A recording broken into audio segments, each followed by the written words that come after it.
I find with the Zimbabwean community is tribalism. Because for me, I'm like, if I own clothes and like if they belong to me, I can wear them as many times as I want. Like I don't have to say, oh, I've worn this before, so I can't wear it again. If it's mine, I can wear it as much as I want.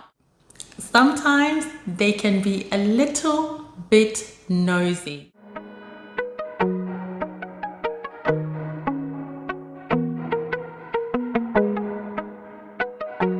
Hi everyone, my name is Kudzie Mapiye, and on this channel I do videos about my life living here in Australia, and I also share different life lessons that I've learned along the way. In today's video, I'm going to be sharing my experience in Brisbane with the Zimbabwean community. And this is a video that was requested by one of my lovely and very loyal subscribers, Jane. Shout out to you and thank you for all your support on this channel. And I just wanted to, talk about what I have noticed in the Zimbabwean community. I'll be sharing my honest opinion of my experiences over the 15 years I've lived in Brisbane, interacting with the Zimbabwean community. And excuse me guys, throughout this video I will be coughing. I'm currently getting over a cold, so please do excuse me. So I'm going to be sharing my experience with the Zimbabwean community, and I've got a few points that I wanted to touch on. And these have been like my key findings, experiences that I have noticed. So the first thing I wanted to say is the Zimbabweans in Brisbane they're very hardworking. I've worked in a few organizations here in Brisbane, and whenever I work somewhere with a Zimbabwean or where a Zimbabwean has worked, other people who are not Zimbabwean always comment on how hardworking Zimbabweans are. And I find that to be something so refreshing and something I'm so grateful for, because most Zimbabweans in Australia, guys, most Zimbabweans in Brisbane are very hardworking and they leave a good reputation. Someone who's new in an organization, if you're new in an organization and a Zimbabwean person has worked there, it might be a little bit of an advantage because they already have kind of left a good reputation and they already know that Zimbabweans are hardworking people. So that's one thing I've noticed about Zimbabweans. The other thing I've noticed about Zimbabweans is, now this was my first experience of Zimbabweans in Australia. This was in 2008, and I was in my first year of uni.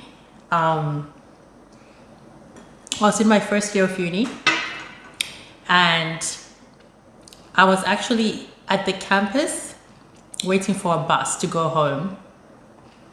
I met this older Zimbabwean man at the bus stop. So this was the very first older Zimbabwean person I had met in Australia, because I just met like other students, and he asked me what I was studying, and I did a business degree, and I said I'm studying business. And immediately he just said, no, business is not going to work out for you in Australia. You need to study nursing. Because most of the people at that time who were Zimbabweans in Brisbane were nurses. And a lot of the people who I was studying with were also studying nursing. So it was kind of like that was the thing, and is still the thing for Zimbabweans to study nursing, because nursing, I think, is one of those more secure forms of employment, and it has potential for you to earn more money because of shift work and stuff like that. And particularly at that time, there were a lot of jobs, and it was one of the avenues to get permanent residence. So a lot of Zimbabweans were studying nursing. Now, why I mention this is something common among Zimbabweans I find in Brisbane, is that when they see something that works, they want everybody, and I mean everybody, to do that one thing. And if for some reason you're doing something different, people are not very encouraging, and they kind of like want you to get on the bandwagon.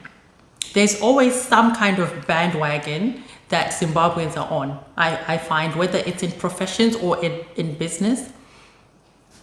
And this man that I met said, you know, you need to study, like you're not going to get a job in business. There are only jobs for like nursing. He's like, you need to change your program. And guys, I was so naive during that time. And I actually remember seriously considering moving from business to nursing. And I actually called my dad and I'm like, I'm going to be changing my program to nursing, because nursing is the thing that works in Australia. If you do business, you won't get a job. Let me tell you, I got the lecture of my life. Thank goodness for that, because my dad helped to knock some sense into me that, look, you went there to do the program that you wanted to do. Stick to what you wanted to do. Like, don't listen to what people are telling you.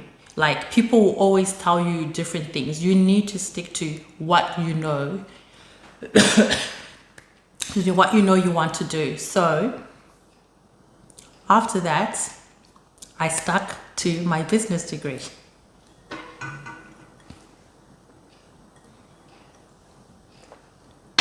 And that was not my, that wasn't the only encounter I had with people like telling me to move from my degree. After I met that man, I remember I like met other people in the community who would ask me what I was studying. And when I said business, it was always the same reaction.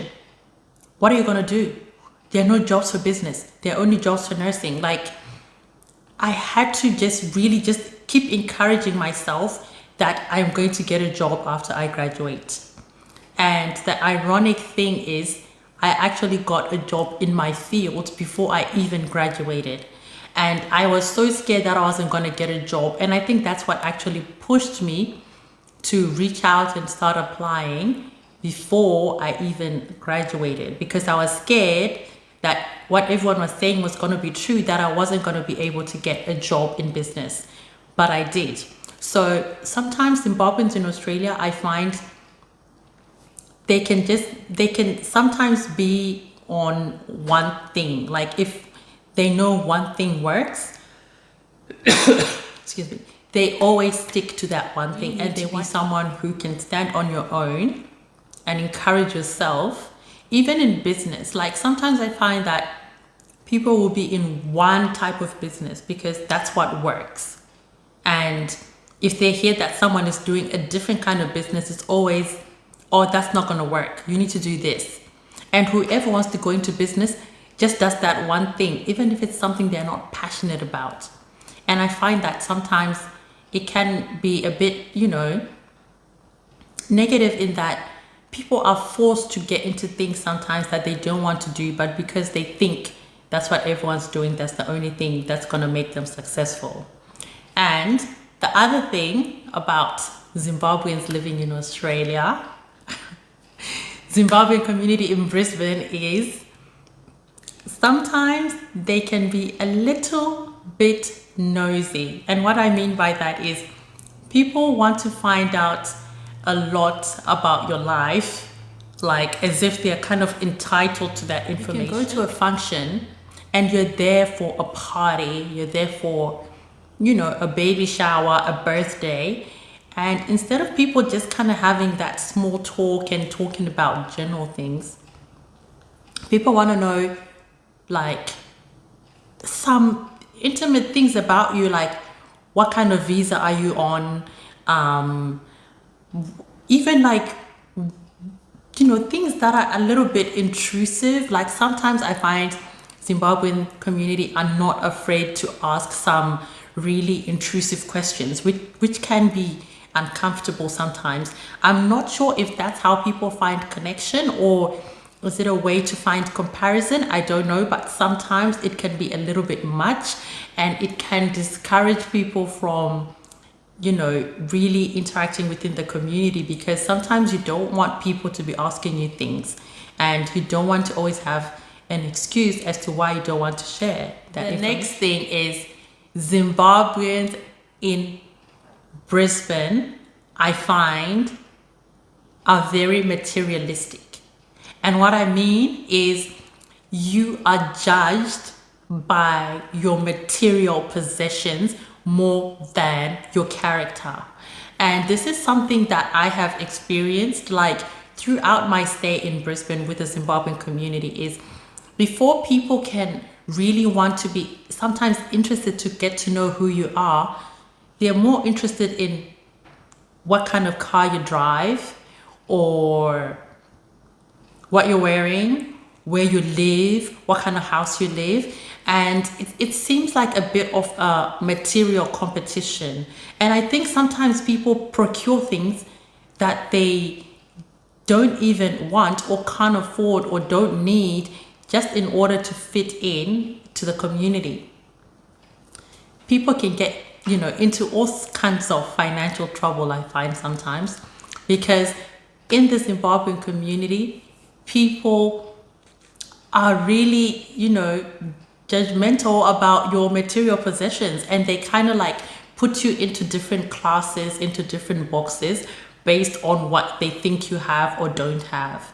And I find that sometimes, you know, people can miss out on real connection and real authentic things because they're grouping together based on people who they think they're like materially, which, you know, for me, that's not a good basis of finding, you know, friendship or relationship or something like that. So I do find Zimbabweans in Australia to be a little bit, you know, materialistic, and, you know, it's some kind of competition. And this goes back to uni. Like when I was still in uni, it was even when you're going out to a function, what you were wearing was important.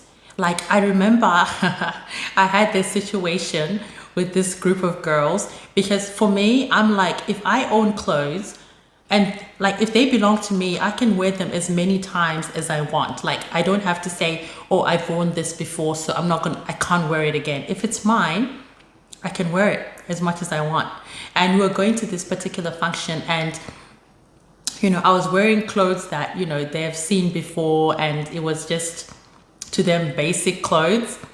And it was a whole thing. They made a whole big drama about my outfit and how I needed to wear, you know, something new or something different for this particular function. And I'm like, I'm not like that. Like, if I own clothes, I can wear them. Like, if you've seen me wearing the same piece of clothing 100 times, it's mine. Like, who else is supposed to be wearing my clothes except for me? I don't get it. So those are some of the things that used to happen. Like at functions, people would feel, even students on low budgets would feel they needed to have a different outfit for each function because people cannot see them in the same outfit that they saw them at the previous function. Like those kind of things. And to be honest, I'm not, like, I don't get that. I don't like associating like that. So it did really distance me sometimes from the Zimbabwean community. And when you do go to a function, another thing is people are so concerned about other things, even what people are wearing, what people are doing, that they're not actually having go to like a show or whatever, like a concert, jar praise, whoever comes, and people just want to go and have a good time. And sometimes you can be just dancing, having a good old time, and then you stop and you catch some people staring at you. That is very uncomfortable for me. Like if I go out, I'm expecting everyone to be having fun and not looking at each other judging each other or whatever it is. So those are some of the things that I have personally experienced in the Zimbabwean community. And, you know, those are some things that, you know, you can expect to find. Some people don't mind them. Me in particular, it doesn't always work. However, I have found groups of Zimbabweans where, you know, it's a bit different.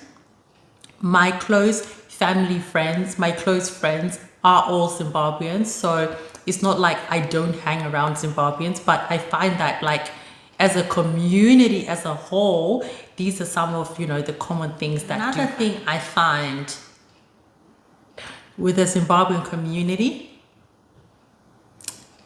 is tribalism. When I came to Brisbane, for the first time in my life, I experienced, like, I had that experience of tribalism. I saw that distinct difference between Shona people and Ndebele people.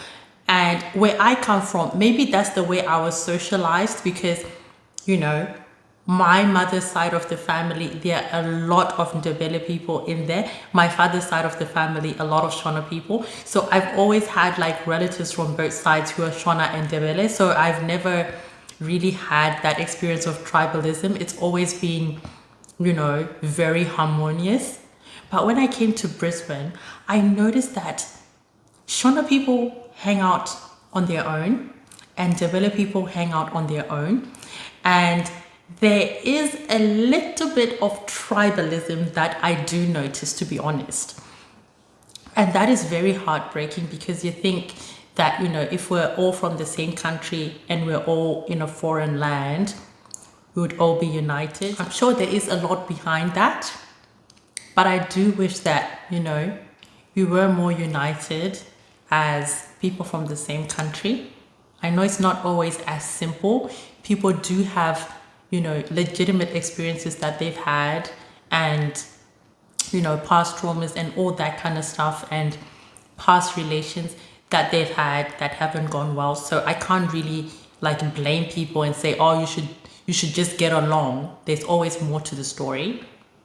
Basically, that has been my experience with the Zimbabwean community in Brisbane. For all those people who wanted to know, who wanted to find out, I hope that this video has been helpful, or you have managed to, you know, get some questions answered or get some new interesting information.